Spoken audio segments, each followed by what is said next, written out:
2022 yıl Toyota Camry SE komplektasi 2.5 motorli. Maşinanın görüşüne değerli. Çep tarafı arasaca dostlar. Degim yok. Önüne estek. Önüne de hiç degim yok. Arasa maşinanın degimi sağ taraftan meselerak iki kapıdan degen dostlar. Ön kapının defektini görmeli. Meselerak degen iz kapının çalışmalı olur.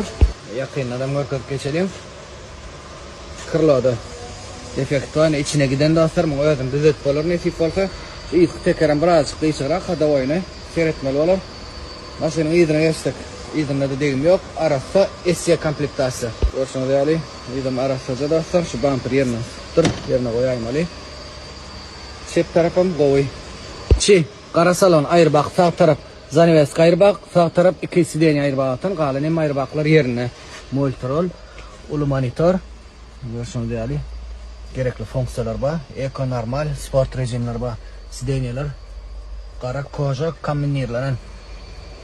Degim yağdan şu yerden görüp barlap bilersiniz 22 yıl 4. ay.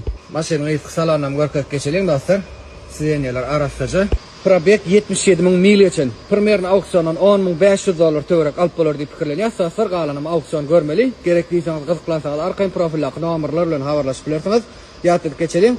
Original 2022 yıl bir kal Toyota Camry SE komplektasi 77.000 mil geçen maşin şuň arzan auksionda.